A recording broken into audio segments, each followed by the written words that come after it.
प्रमोद गुप्ता जी हमारे साथ हैं। लोग तो दिल्ली में पहले भी शराब पीते थे, पहले भी शराब के ठेके थे, तो राजनीति अभी क्यों? क्योंकि अरविंद केजरीवाल है आपके विरोध में। आप लोग एक के साथ एक फ्री अभी जो एक चल रहा था दिल्ली में, आप लोग उसके खिलाफ भी सड़कों पे उतर गए। पुराना गाना आप लोगों ने सुना होगा, मुझे पीने का शौक नहीं, पीता हूँ गम भुलाने को। तो जो लोग गम भुलाना चाहते हैं यानी आप उनके साथ नहीं हैं। मतलब जितनी समझदारी सिर्फ भारतीय जनता पार्टी के कार्यकर्ताओं में है, वो जिस प्रकार से विरोध कर रहे हैं शराब के ठेके का, सिर्फ भारतीय जनता पार्टी के निगम पार्षद या नेता विरोध कर रहे हैं। आम आदमी पार्टी के भी कुछ लोग ऐसे हैं जो आपसे बात करते हैं, कहते हो कि यार ये तो गलत एक निर्णय लिया है। ऐसा कुछ है? कुछ भारतीय जनता पार्टी ने नगर निगम के चुनाव को क्यों टाला? हार रही है, डर है हारने का, इसलिए टाला। लोगों को आपने कहा था कि आप लोगों को अच्छा शासन देंगे, दिया क्या? आपने कहा था भ्रष्टाचार मुक्त दिल्ली देंगे, बनी क्या? आपने कहा था लोकपाल लाएंगे, लाए क्या? आपने कहा था साफ दिल्ली बनाएंगे, बनाई क्या? आपने कहा सिंगापुर बनाएंगे, बनाया क्या? आपने शराब के लिए तो लोगों को नहीं कहा था। आपने तो ये कहा था कि हम लोगों से जाकर गली मोहल्लों में और RWS से पूछेंगे, उनकी सहमति लेंगे कि क्या वो यहाँ शराब का ठेका खुलवाना चाहते हैं। आपने किसी RWS से पूछा क्या? नमस्कार हिंदुस्तान, वी हिंदुस्तान न्यूज में आपका स्वागत है। आज दिल्ली की राजनीति पर और MCD की राजनीति पर ज्यादा बातचीत करने के लिए भारतीय जनता पार्टी से उत्तर पूर्वी दिल्ली के यमुना विहार के निगम पार्षद और स्वास्थ्य समिति के चेयरमैन प्रमोद गुप्ता जी हमारे साथ हैं। इनसे ज्यादा बातचीत करके जानेंगे दिल्ली की राजनीति और MCD की राजनीति में क्या कुछ खास है। सर, वी हिंदुस्तान न्यूज में आपका हार्दिक स्वागत है। सभी को नमस्कार, धन्यवाद। सर, मैं दिल्ली की राजनीति से शुरू करते हैं। हालांकि आप लोगों ने, बीजेपी ने चुनाव टाल दिए हैं, उस पर आएंगे, उस पर बात करेंगे। लेकिन उससे पहले लोग तो दिल्ली में पहले भी शराब पीते थे, पहले भी शराब के ठेके थे, तो राजनीति अभी क्यों? क्योंकि अरविंद केजरीवाल है आपके विरोध में। देखिए, बात शराब के ठेके तक सीमित नहीं है, बात सरकार की मंशा की है। सरकार की मंशा क्या है? मेरा सीधा सीधा प्रश्न है दिल्ली सरकार से या केजरीवाल जी से कि क्या वो दिल्ली के अंदर शराब को प्रमोट करना चाहते हैं? क्या वो दिल्ली के अंदर शराबियों की तादाद बढ़ाना चाहते हैं? क्या शराब पीने वालों के लिए दिल्ली में सारी सुविधाएं उपलब्ध कराना चाहते हैं? ऐसा क्या किया है उन्होंने जो आप एक प्रमोट करने की बात कर रहे हैं कि वो शराब को प्रमोट कर रहे हैं? ज़्यादा से ज़्यादा शराब बिके तो पैसे के ऊपर डिपेंड करता है कि जिस पे जितना पैसा है और जितनी जिसकी हैबिट है उतनी तो पिएगा ही। आप लोग एक के साथ एक फ्री अभी जो एक चल रहा था दिल्ली में, आप लोग उसके खिलाफ भी सड़कों पे उतर गए। ये तो जो शराब का कस्टमर है उसके लिए तो फ़ायदा ही है ना, एक तरीके से कस्टमर का है फ़ायदे के लिए। अगर एक के साथ एक फ्री है, उसमें भी बीजेपी को समस्या है। बात यही तो तय करना है कि हमें किसको फ़ायदा देना है। हमें समाज के अंदर जो दवाई बांटते हैं उनको फ़ायदा देना है या जो शराब बांटते हैं उनको फ़ायदा देना, यही तो विषय है। हमारा मूल विरोध ही इस बात का है, इस विचारधारा का ही विरोध है। एक तरफ मैं नमन करता हूँ मोदी जी की उन नीतियों को जो जगह जगह पर जेनरिक मेडिकल शॉप्स खोली हैं, लोगों को सस्ती दवाई कैसे मिल पाए, लोग अपने जीवन यापन के लिए कैसे बेहतर जीवन कर पाए, उनके लिए दुनिया भर की योजनाएं लेके आ रहे हैं। और हमारे केजरीवाल साहब को दिल्ली में और कुछ करने के लिए नहीं मिला। अरे साहब, फ्री करना था तो ऐसी दवाइयों पर फ्री करते, एक के साथ एक फ्री करना था तो पानी के बिल में फ्री करते, फ्री करना था तो लोगों को अच्छे जल, अच्छी साफ़ सुथरी हवा, इस सब व्यवस्थाओं की जरूरत थी। शराब की आवश्यकता क्या थी? क्या दिल्ली के लोगों ने आपसे शराब मांगी थी? आपके पास कितने दिल्ली के लोग गए जिन्होंने पत्र लिख के मांगा? मेरे पास इतने पत्र रखे हुए हैं जो मैं कहीं लेने नहीं गया, स्वयं से लोगों ने आकर मेरे पास लिख कर दिए हैं। जहाँ पर भजनपुरे पे शराब का ठेका चल रहा है, उस पीछे की सारी गलियों के अंदर के लोगों ने आके पत्र दिए हैं कि यहाँ पर शराब का ठेका नहीं खुलना चाहिए। मैं अपनी ही बात करूँ, मेरे वार्ड के अंदर एक भी शराब का ठेका नहीं था, तो इसका मतलब मेरे यहाँ लोगों को शराब की आवश्यकता नहीं थी, उनको शराब की डिमांड नहीं थी। लोग परेशान थे तो साफ पानी के लिए परेशान थे, लोग परेशान थे तो शुद्ध हवा के लिए परेशान थे, लोग परेशान थे तो भ्रष्टाचार मुक्त, भय मुक्त शासन के लिए चाहते थे। एक के साथ एक फ्री दारू की बोतल से नुकसान क्या है? नुकसान शराब का प्रमोशन। जो व्यक्ति एक बोतल पीता था, 1 महीने के अंदर या 1 दिन में या 1 साल में उसको एक के साथ एक फ्री मिल गई। शराब एक नशा, एक व्यसन है, वो आदमी को मानसिक रूप से कमज़ोर करता है। वो मानसिक कमजोरी होगी, उसको फ्री मिलेगा तो उसको और ज़्यादा सेवन करेगा। जो व्यक्ति 1 महीने में अगर 1 लीटर कंजम्पशन करता था तो वो अब 2 लीटर कंजम्पशन करेगा और उसको आदत पड़ जाएगी। कल जाकर वो जब फ्री नहीं मिलेगा तब वह अपने तनख्वाह में से अपने घर के सामान बेच के, अपनी महिला के जेवर बेच के, अपने घर गिरवी रह के बुरे से बुरे काम की तरफ, क्योंकि शराब पी पी के उसकी मानसिक स्थिति खराब हो जाएगी और वो और बुराइयों की ओर धकेला जाएगा। शराब एक मीठा जहर है जो समाज को, सोसाइटी को खराब करता है। और आज ही नहीं, इस देश में आने वाली हर सरकार ने, चाहे वो किसी भी दल की रही हो, आज तक डायरेक्टली सीधे से आकर शराब को प्रमोट करने की नीति कोई नहीं लेके आया। महात्मा गांधी के सिद्धांतों पर बात करते हैं चलने की और देश को शराब परोसेंगे, तो ये तो बहुत ही अनैतिकता है, देश के साथ मजाक है और दिल्ली की जनता को, दिल्ली की संस्कृति को मूलतः उखाड़ कर फेंकने की साजिश है। बहुत पुराना गाना आप लोगों ने सुना होगा, मुझे पीने का शौक नहीं, पी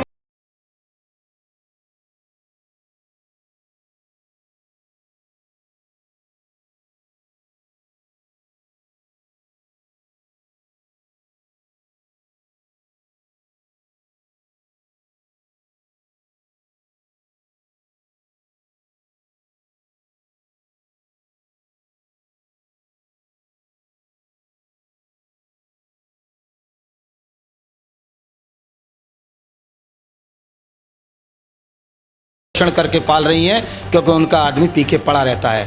अब तक तो काम करके पाल रही थी, उसका भी पेट पाल रही थी, अपना और अपनी संतान का भी पाल रही थी, और वो शराब भी पी रहा था। अब उस शराब के लिए उसे पिटना और पड़ेगा कि जा तू लाइन में लग और 30% डिस्काउंट से शराब लेकर आ, क्योंकि महिलाओं के लिए अलग से डिस्काउंट है। वो तो पीने वाली नहीं है, उसे शराब के लिए उस महिला को प्रताड़ित और होना पड़ेगा। मैं इस शराब की नीतियों का घोर विरोधी हूँ। मैं उस भारतीय संस्कृति का जो हनन किया जा रहा है, हमारे यहाँ कन्या को, माता को देवी तुल्य माना गया, पूजन किया जाता है। हमारे नवरात्रे आ रहे हैं, कन्या पूजन होता है। आप उस कन्या के नाम पर पिंक ठेके खोल रहे हैं। हमारी भारतीय संस्कृति को उजाड़ने की कोशिश है। हिंदू, मुस्लिम, सिख, ईसाई, इन किसी भी धर्म के अंदर शराब को प्रमोट करने की नीति नहीं है। मैंने अभी जनसंग्रह किया, हमारी पार्टी के द्वारा जनसंग्रह किया गया, मुझे बहुत अच्छा लगा।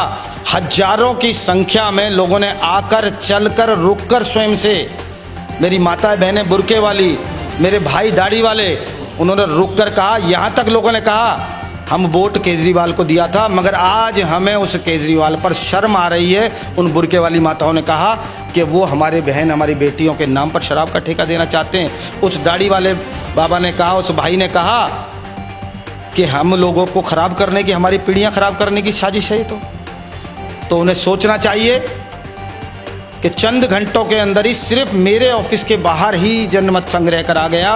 वहाँ 865 लोगों ने सिर्फ एक स्थान पर मेरे ऑफिस के बाहर कुछ घंटों के अंदर स्वयं से आकर जनमत संग्रह करके दिया शराब के विरोध में। और मैं अचंभित हूँ, मैं पुनः दोहरा रहा हूँ कि मैं अचंभित हूँ। उस 865 में से मैं गर्व के साथ कह सकता हूँ कि 700 लोग ऐसे होंगे जो केजरीवाल को वोट देने वाले और उनके समर्थक थे। मुझे खुद स्वयं से बोल के गए कि हम इस नीति का घोर विरोध करते हैं।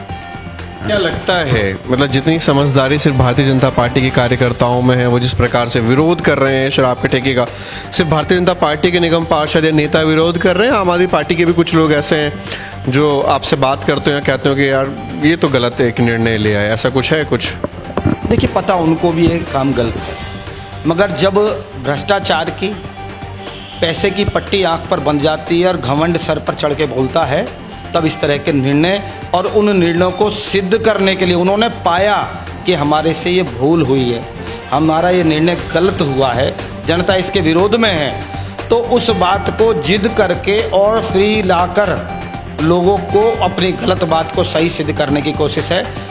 और यहाँ तक है कि उनके लोग ढोंग भी करने लगे साहब। अब तो उनके नेता विपक्ष हमारे सदन के अंदर जो हैं, मनोज त्यागी जी, मैं नाम लेकर बताऊंगा, और आप कहेंगे तो चित्र भी भेजूंगा, शराब के ठेके के बाहर बैठकर धरना दे रहे हैं। अरे भाई, आप किसके खिलाफ धरना दे रहे हो? आप तो नीति पास करने वाले प्रमुख लोगों में से हो और आप स्वयं के खिलाफ धरना दे रहे हो। वाह! वो भी आपकी तरह कह रहे हैं कि मैं शराब का विरोधी नहीं हूँ, मैं वो दारू के ठेके के विरोध कर रहे हैं, अपनी सरकार का विरोध थोड़ी कर रहे हैं। नहीं तो मैं भी सरकार का विरोध नहीं कर रहा, मैं तो सरकार की इस नीति का विरोध कर रहा हूँ। मेरा मनोज त्यागी किसका विरोध कर रहे हैं? वो किसी का विरोध नहीं कर रहे। उनको लगा कि उनका जनाधार खिसक रहा है, उन्हें लगा कि जिन लोगों के आधार पर वो जीत के आ रहे थे, आज वही लोग उनके गिरेबान पे हाथ डाल रहे हैं। तो झूठी नौटंकी करके एक ड्रामा दिखाने की कोशिश है कि लोग ये देखें कि हाँ, मैं तो इस बात का विरोधी हूँ। अन्यथा उन्हें कौन सा ऐसा दबाव है जो अपनी सरकार अपनी ही बनाई गई नीति के खिलाफ। एक तरफ कमरे में बैठ के मैं साइन करूंगा और रोड पे जाके शोर मचाऊंगा। ये तो बहुत बड़ी वही बात हुई कि चोर मचाए शोर। वाह, कमाल है। यहाँ पर आप शराब का विरोध करते हैं और पंजाब में जाकर आप इधर एक पर एक फ्री दे रहे हैं, पंजाब में जाके कहते हैं हम शराब बंद करेंगे, हम नशा मुक्ति करेंगे। भाई, कैसी नशा मुक्ति करेंगे? ये तो एक वो चुटकुला मुझे आपकी बात पर याद आता है कि वो किसी शख्स ने कसम खाई अपनी धर्मपत्नी की कि मैं शराब बंद कर दूंगा, और बाद में देखा तो पी के बेहोश के ये क्या कि मैं शराब पी कर इस देश से शराब का निपटान करने जा रहा हूँ। तो उस तरह के हास्यास्पद मजाक हो रहा है कि स्वयं आप नीति बनाने में स्वयं मनोज त्यागी शामिल हैं और उस नीति के अंदर जो व्यक्ति शामिल है वो उस नीति का विरोध कर रहा है। क्या मजाक है ये? जनता को बेवकूफ़ समझने की भूल आप कब तक करते रहेंगे? ये भूल आपको भारी पड़ने वाली है नगर निगम के चुनाव। नगर निगम के चुनाव की तरफ आप अगर बात कर ही रहे हैं तो उस पर भी आ जाते हैं। भारतीय जनता पार्टी ने नगर निगम के चुनाव को क्यों टाला? हार रही है, डर है हारने का, इसलिए टाला। देखिए, भारतीय जनता पार्टी, पहली बात तो जहाँ तक हार और जीत और डर की बात है, भारतीय जनता पार्टी का कार्यकर्ता सदैव चुनाव के लिए तैयार रहता है। वो इसलिए कि हम अपने काम पर, अपनी मेहनत पर, अपनी योग्यता पर और जनता के प्रति जो हमारा उनमें विश्वास है और लोगों का जो हमारे प्रति प्रेम है, उसके विश्वास पर हम चुनाव में कभी भी किसी भी क्षण आने से डरते नहीं। चुनाव के नज़दीक आते ही एकीकरण की नीति को क्यों अपनाया गया? वो तो बीच में भी अपनाया जा सकता था, या पहले कार्यकाल के पूरे लाभ लिए और अब एकीकरण के को दिखा करके चुनाव को टालने का प्रयास किया जा रहा है। ये आरोपों में इसमें सच्चाई क्यों नहीं है? नहीं, ये आरोपों में सच्चाई इसलिए नहीं है क्योंकि जब 5 वर्ष का कार्यकाल लगभग होने को है और एक आखिरी उम्मीद भी छूट जाने के बाद देश के अंदर मुझे लगता है कि शायद 150 से ऊपर निगम है और हर प्रांत में उसी दल का निगम हो, उसी दल की राज्य में सरकार हो, ऐसा संभव न था, न है, न कभी होगा। मगर ऐसा कहीं देखने को नहीं मिला कि सरकार जन विरोधी काम करे। एक सरकार दूसरी सरकार को सहयोग करने में सिर्फ इसलिए कतराए कि वहाँ पर दूसरे दल की और जनता के काम रुकें, और एक साजिश के साथ पैसा रोका गया जिससे लोगों के काम भ्रष्ट हों। तो ये तो वही बात हो गई कि मैं तो 26 जनवरी के दिन जाकर लेट जाऊंगा और आज परेड नहीं होने दूंगा, ये उस तरह की बात हुई। तो ऐसी अराजकतावादी सोच को रोक लगाने के लिए भारत की सरकार, देखिए आज मैं जनप्रतिनिधि हूँ, जनता ने मुझे चुन के बुलाया, तो मैं सिर्फ उन्हीं लोगों का जनप्रतिनिधि हूँ जिन लोगों ने मुझे वोट दिया। मैं उनका भी जनप्रतिनिधि हूँ, उनका भी उतना ही मेरे ऊपर अधिकार है जिन्होंने मुझे वोट नहीं दिया, मेरे विपक्ष में वोट दिया। मेरे प्रति उनका भी उतनी संवेदना है, उतना ही मेरा जिम्मेदारी बनती है। तो ये सरकारों का काम है और निगम अगर कोई काम करता है वो सफाई करता है। चुनाव टालने से लेकिन क्या हो जाएगा? चुनाव टालना विषय नहीं है, ये तो बहुत बड़ी बात की है। मैं भूरी प्रशंसा करूंगा केंद्र सरकार की जो उन्होंने इतना साहसी निर्णय लिया है। ये निर्णय सीधा सीधा जनता के हित में है। कौन दल जीत के आएगा ये कोई नहीं कह सकता है, भविष्य की गर्त में है, मगर इससे जीत सिर्फ और सिर्फ जनता की जीत है, क्योंकि जनता के काम ज़्यादा बेहतर कैसे हों, इस सिस्टम के अंदर जो खामियां थी, इस सिस्टम के अंदर जो त्रुटियां थी, उन त्रुटियों को ठीक करने के लिए अरविंद केजरीवाल जी भी तो सिस्टम के विरुद्ध ही संघर्ष करके आए थे ना। तो आज जब सिस्टम को ठीक करने की बात केंद्र सरकार कर रही है, इस निगम में कुछ खामियां हैं ना। केजरीवाल कह रहे हैं कि अगर आज चुनाव हो जाए तो बीजेपी हार रही है और इसीलिए सीधे तौर पर चुनाव को टालने का प्रयास किया गया ताकि बीजेपी अपनी हारी हुई सीटों पे मेहनत फिर से कर सके और एक भूमिका बना सके दोबारा से चुनाव को लेकर के। ये सीधा सीधा आरोप उन्होंने लगा चुके हैं, आपको ही पता है। देखिए, आरोप प्रत्यारोप की राजनीति एक अलग चीज़ है। इसको 2 मिनट के लिए इसको राजनीति के चश्मे से ऊपर उठ के देखो। जब निगम एक होगा और किसी भी दल का पार्षद हो, उस पार्षद के पास काम करने के लिए अधिक धन होगा, उसके पास काम करने के लिए अधिक संसाधन होंगे, उसके पास अधिक सोर्सेज होंगे लोगों की सेवा करने के लिए, तो उससे किसका लाभ होने वाला है? सीधा सीधा जनता का लाभ होने वाला है। बाई चांस आप दोबारा आगे बीजेपी मतलब एमसीडी में दोबारा आती है मान लेते हैं, और अरविंद केजरीवाल ने फिर आपको वो फंड नहीं दिया जिसके लिए आप पूरे साल चिल्लाते रहे, या कहा जाए आपने धरने दिया, आंदोलन दिए, तो एक हो जाने से क्या वो फंड मिलेगा डायरेक्टली, या फिर वही पुरानी रणनीति चलेंगी कि 13 दिन तक धरना दिया जाएगा अरविंद केजरीवाल जी घर के बाहर जैसा भी दिया था? देखिए, पहले तो मैं आपको करेक्ट करूँ, बाई चांस की नहीं है, तो कटु सत्य है, और ये हमारे सर्वे में भी आया, ये बिल्कुल श्योर हम निगम पुनः बहुत बड़े बहुमत के साथ जीत कर आ रहे हैं। और आप जैसे वो अरविंद केजरीवाल जी लिख के देते हैं ना, मैं आज कागज़ पेन पर लिख के देता हूँ, मैं और कहीं की तो बात नहीं करता, मैं अपने वार्ड की गारंटी के साथ कह सकता हूँ कि पहले से अधिक मतों के जो भी भारतीय जनता पार्टी से लड़ेगा वो जीत कर आएगा।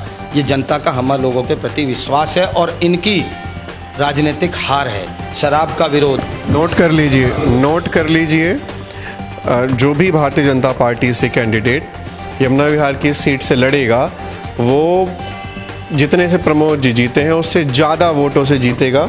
ये नोट करवा दिया है प्रमोद जी। बिल्कुल, मैं आपके चैनल के माध्यम से सभी दर्शकों के समक्ष पुनः इस बात को दोहरा रहा हूँ कि जनता के प्यार और विश्वास के आधार पर मैं इस बात को कह रहा हूँ कि बहुत अधिक मतों से जीतेगा। दूसरी बात, मैं पुनः इस बात को दोहरा रहा हूँ कि अगर 5 वर्ष में उनका आरोप है कि हमने कुछ नहीं किया, तो क्या कुछ महीनों में कर लेंगे? ऐसा नहीं है। ये राजनीति से ऊपर उठ के सोचने की बात है, क्योंकि उनकी राजनीति ये है कि चोर मचाए शोर। खुद हार के कगार पर बैठे उन्होंने देखा शराब का मुद्दा इतना बड़ा मुद्दा हो चुका है कि लोगों के अंदर बहुत आक्रोश है। जैसे मैंने आपको बताया कि 865 में से 700 से अधिक मुझे लगता है वो लोग हैं जो इनके समर्थक, इनके वोटर, इनके तरह स्नेह रखने वाले लोग थे, और इनको दारू के ठेके दिए गए। आज जैसे मैंने बताया 865 लोगों का जनमत संग्रह स्वयं मैंने किया। उस 800 से अधिक लोगों में से अधिकतम लोग वो हैं जो वोटर गए कि मैंने आम आदमी पार्टी को वोट दिया और मैं इस नीति का विरोध करता हूँ। मेरे पास उनका डाटा है, फ़ोन नंबर है। उन लोगों से आप बात कीजिए क्यों विरोध करते हैं कि शराब की नीति के खिलाफ है। तो आज इनका जनमत उखड़ रहा है और उससे डरे हुए हैं, और इनको पता है हमारी हार बहुत बड़ी हार होने वाली है। मगर ये इनका न जाने कौन सी रणनीति है कि शोर स्वयं से मचाने लगते हैं।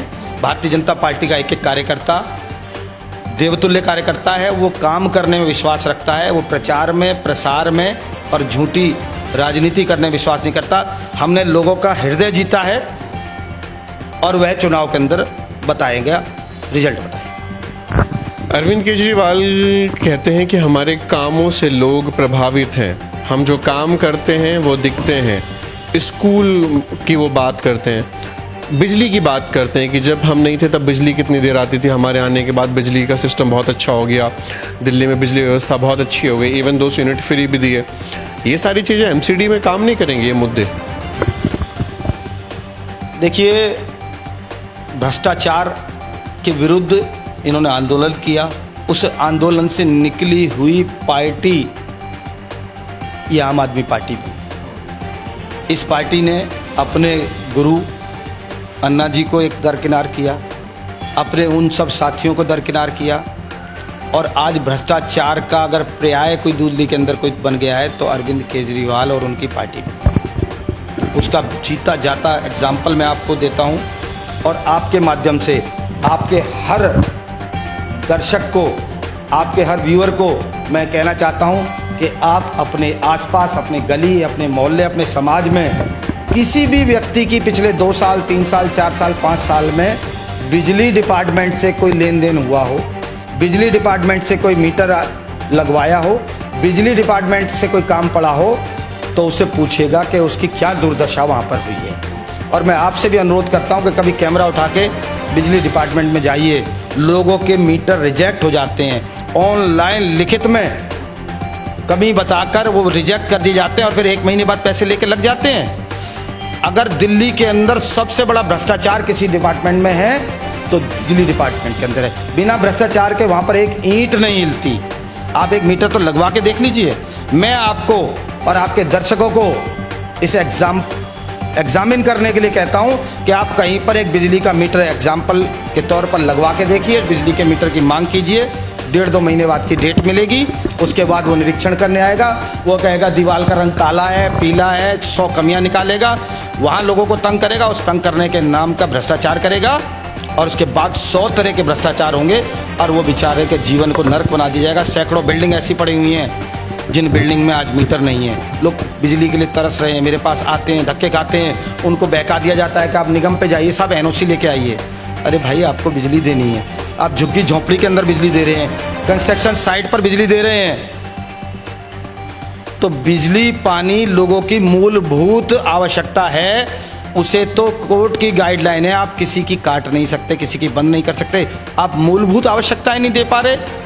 शराब मांगने कौन गया था साहब आपके पास? लोग पानी के लिए जा रहे हैं, लोग आपके पास बिजली के लिए जा रहे हैं। क्या दिल्ली में एक शराब की ही आवश्यकता थी? क्या बिजली के लिए लोग परेशान नहीं है?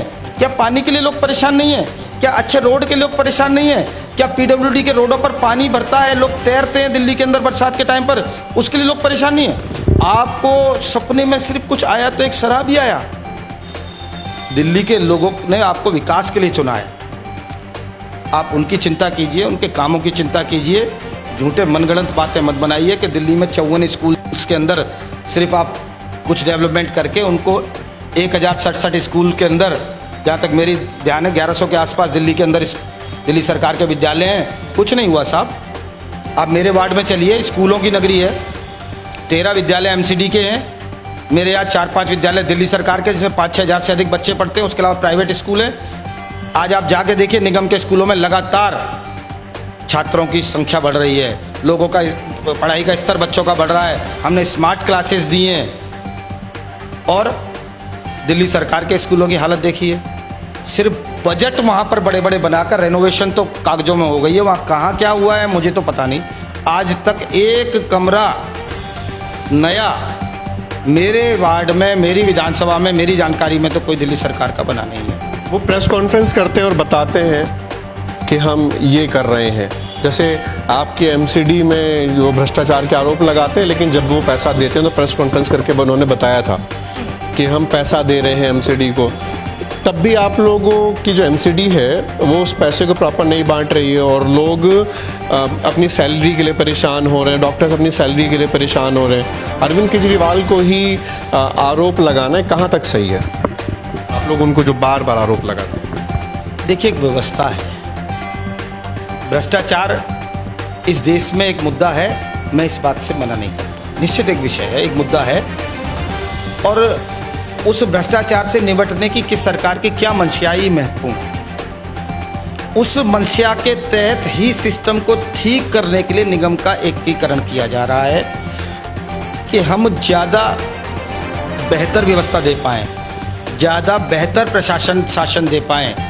इसकी तरफ केंद्र सरकार ने चिंता की है और मैं नमन करता हूं केंद्र सरकार की नीतियों को कि उन्होंने 7-8 वर्ष के केंद्र सरकार के शासन में अभी तक अपनी सरकार के ऊपर भ्रष्टाचार विरोधी सरकार का विषय लोगों के सामने लेके आए और बड़े भ्रष्टाचार अभी तक कहीं आने नहीं दिए हैं। अब वो माइक्रो लेवल पे आकर निगम पर भी ध्यान कर रहे हैं, इसलिए निगम एकीकरण किया जा रहा है। इस सिस्टम में इसलिए बदलाव किया जा रहा है, सिस्टम कैसे ठीक हो।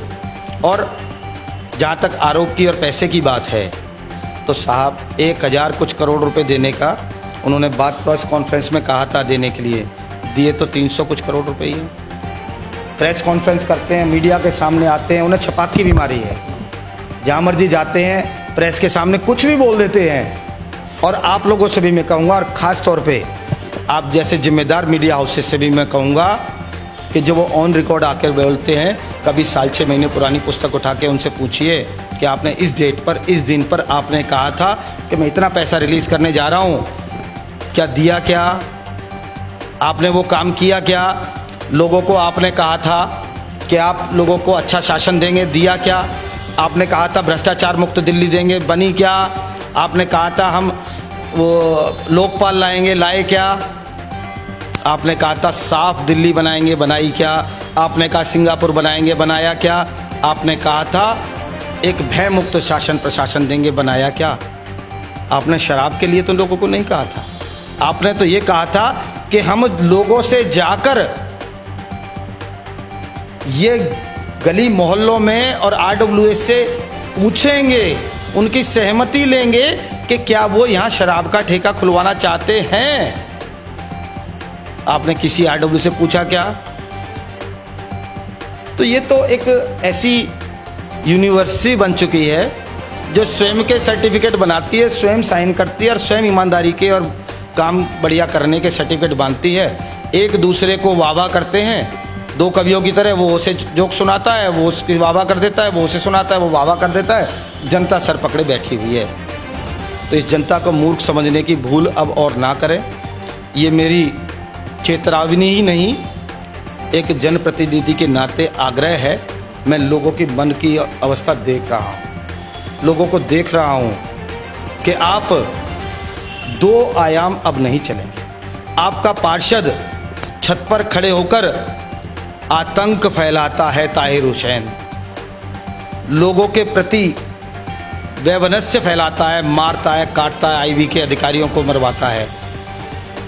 और एक तरफ आप अंकित शर्मा को कुछ देने की बात करते हैं। ये दोनों बातें नहीं चलेंगी साहब।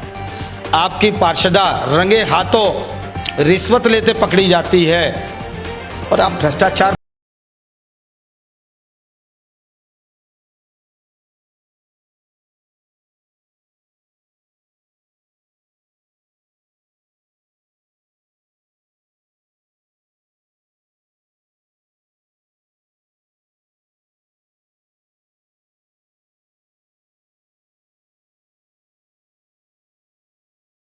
भी नेता किसी भी पार्टी किसी भी दल का है, अगर वो भ्रष्टाचार करता उसके खिलाफ सभी दलों को मिलकर कड़ी से कड़ी कार्रवाई करनी चाहिए। मगर आप तो उनके साथ खड़े हो जाते हैं। वो मूंगफली वाले से जब रिश्वत ली जाती है वो आप पकड़े जाते हैं, आपकी पार्षदा पकड़ी जाती है, आप उस दल के साथ खड़े हैं। शर्म आई मुझे उस दिन अपने पार्षद होने पर कि मैं उस पार्षदी का हिस्सा हूं जिसके अंदर ऐसे ऐसे पार्षद जो सदन के अंदर हंगामा कर रहे हैं और उस भ्रष्ट पार्षद के लिए हंगामा कर रहे हैं।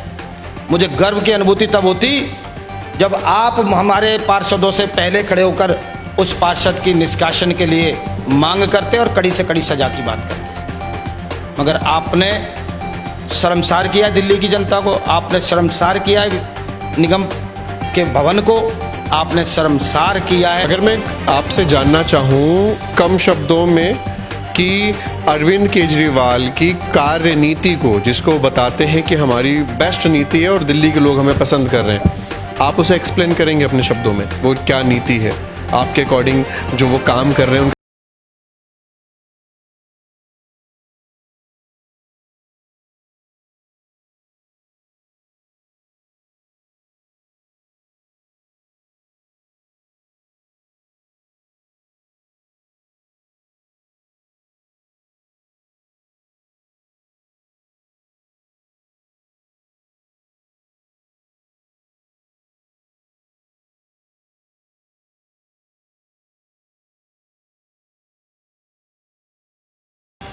और इसके अलावा कहीं इनका फोकस ही नहीं है।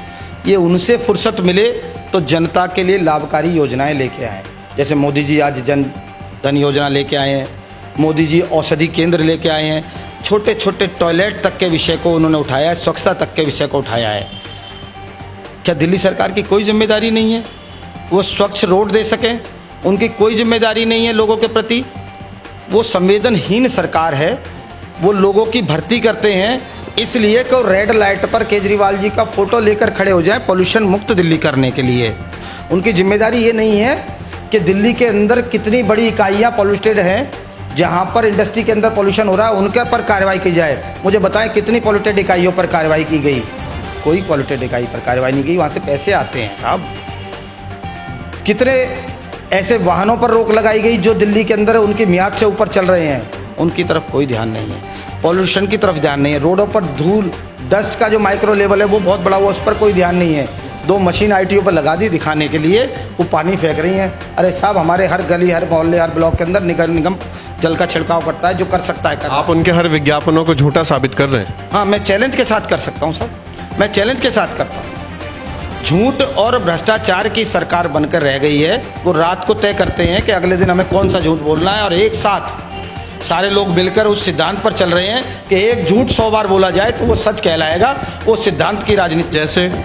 जैसे जैसे उन्होंने ये विद्यालय का कहा, मैं दावे के साथ कह सकता हूँ, मेरे साथ चलिए, किस बच्चे की स्थिति में सुधार आया है, कितने छात्र बढ़े दिल्ली की सरकार के अंदर, जो विद्यालय हैं उनके अंदर, प्राइवेट स्कूलों की कितने स्कूलों की कमी आई। मैं तब मानता इनकी शिक्षा नीति अच्छी है जब लोग प्राइवेट स्कूल से निकलकर बच्चे सरकारी स्कूलों में जाना है, जैसे आज निगम के स्कूलों में आ रहे हैं। मैं गर्व के साथ कह सकता हूँ, पहले से मेरे यहाँ छात्र बढ़े हैं, लोग आ रहे हैं, लोगों को विश्वास हो रहा है निगम के विद्यालयों पर। दिल्ली सरकार में ऐसा कुछ नहीं है। इसके अलावा पीडब्ल्यूडी टोटली फेल है। मैं स्वयं जहाँ बैठे हैं इसके बाहर निकलेंगे, आपको मैं फोटो दिखाऊंगा, वीडियो दिखाऊंगा, आपको ईमेल दिखाऊंगा। यहाँ पर जल भराव 4-4, 5-5 फुट पानी बढ़ता है, पीडब्ल्यूडी की रोड है। स्वयं मेरे घर के आगे, मेरे कार्यालय के आगे, इनका शिक्षा विभाग का पूरा जोनल ऑफिस है, उसके आगे डूबा रहता है कई कई दिन तक। और मैं ईमेल करता हूँ तो उस मेल का पीडब्ल्यूडी मिनिस्टर के यहाँ से जवाब आता है कि officer deployed, no water logging founded. भाई कौन आया जो कंप्लेंट करता है, उससे तो मिलता है, एक कॉल तो करता है, एक बात तो करता है। नो, एक लाइन सेट लिख के भेज दी, बहुत ज़्यादा मेल गई। उनके हिसाब से पानी भरा ही नहीं। मेरे क्षेत्र के लोगों से जाके पूछो ना पानी में कैसे कैसे होते हैं। 3-3 दिन तक लोग अपने घरों से नहीं निकले, बिजली काट दी गई पानी की, जैसे लोगों ने नरकीय जीवन बिताया है। तो इनका, और उसका कारण अल्टीमेटली दिल्ली सरकार है। डीसिल्टिंग का जो इनका लक्ष्य था, जो डीसिल्टिंग होती है जब बारिश आती है उससे पहले नालों का गार्ड निकाली जाती है, जो टारगेट था दिल्ली सरकार का, उस टारगेट को 30% अचीव किया इन्होंने। और जो नगर निगम का टारगेट था, उन्होंने एक्सीड किया अपने टारगेट को। छोटी नाली हमारे पास होती हैं, बड़े नाले सभी दिल्ली सरकार के पास हैं। ये व्यवस्थाएं हमें समझनी होगी। आमतौर पर जनता को ये पता नहीं होता कौन सा काम किसके पास है, क्या व्यवस्थाएं किसके पास हैं, और ये उन्हीं चीज़ों का लाभ लेकर, झूठ बोलकर लोगों को बरगलाने की कोशिश। लेकिन अब वो कह रहे हैं कि अब निगम में और दिल्ली सरकार में हम होंगे तो सब हर चीज़ के लिए हम जिम्मेवार होंगे, हम उस टाइम बोलेंगे। तो ना नोमन तेल होगा, ना राधा नाचेगी। आप जहाँ आए वहाँ क्या किया? आप किस मुद्दे को लेके आए थे? आपने लोकपाल बनाया, अब लोकपाल के मुद्दे को लेके आए। आप अपना मैनिफेस्टो खोलिए, उस मैनिफेस्टो में मेरे साथ बैठिए ना, एक के बाद एक टिक करते हैं। आपने मैनिफेस्टो में क्या क्या काम बोले थे, वो काम हुए क्या? आपने भ्रष्टाचार मुक्त बोला था, चलिए BSCS में 1 मीटर कोई लगवा के दिखा दे, चैलेंज के साथ मैं कहता हूँ 1 मीटर बिना रिश्वत के, तो मैं दावा करता हूँ खुद केजरीवाल जी अपने घर में 1 मीटर बिना रिश्वत के लगा दे, ये बताए हुए कि मैं मुख्यमंत्री हूँ, तो बिना रिश्वत के मीटर नहीं लगेगा। ये हालत है। आज हिंदुस्तान का सबसे बड़ा भ्रष्ट डिपार्टमेंट BSCS बनता जा रहा है। तो आपकी नाक के नीचे क्या? और जो भ्रष्टाचार मुक्त डिपार्टमेंट था, या ना के बराबर भ्रष्टाचार था, इनके आने के बाद भ्रष्टाचार बढ़ा है। पहले का कम करना दूर की बात है, अब भ्रष्टाचार की तरफ आपका कोई ध्यान ही नहीं है। कितनी कार्रवाई की आपने, कितने भ्रष्ट लोगों को पकड़ा, कितने अपने नेताओं को पकड़ा? आपके सत्येंद्र जैन कहाँ हैं? आपके वो नेता कहाँ हैं जो अपनी पत्नी के ऊपर कुत्ते छोड़ देते थे? आपके वो लोग कहाँ हैं, अमानतुल्लाह खान, जो धमकाते हैं? आपके वो लोग कहाँ हैं जो जातिवाद की बात करते हैं, जो लोगों को मारने काटने की बात करते हैं? जब दंगे हो रहे थे, लोग मर रहे थे, संवेदनाएं लोगों की थी, आपने सेलेक्टिव लोगों को, सेलेक्टिव वर्ग को, मैं आज आपके ऊपर साफ साफ आरोप लगा रहा हूं, सेलेक्टिव वर्ग को राहत कोष से राहत दी।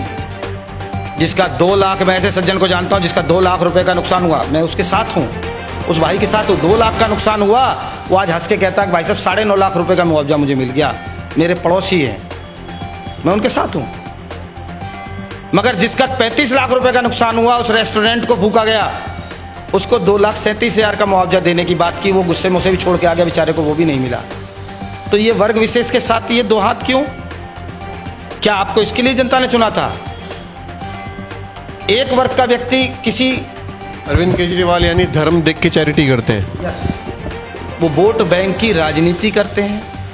वो आए थे, हमें भी ऐसा लगा कि शायद कुछ एक नए प्रकार की राजनीति इस देश में आएगी, एक युवा वर्ग को अधिक अवसर मिलेगा, कुछ नया देश में देखने को मिलेगा। मगर कष्ट इस बात का है, उन्होंने पुरानी जो गंदगी, जो इससे पहले के राजनीतिक दल करके भी छोड़ चुके थे, आज उनको कुरेद कर दोबारा से अडॉप्ट करते आ रहे हैं। और शर्म तो इस बात पर आती है कि आज तक जो दल के नेता स्वयं शाम को बैठ के शराब का सेवन करते थे, उन्होंने भी खुले मंच से शराब का प्रमोशन नहीं किया। इन्होंने खुले मंच से शराब का प्रमोशन किया है। एक पर एक फ्री देने वाली भारत की पहली सरकार बन गई है।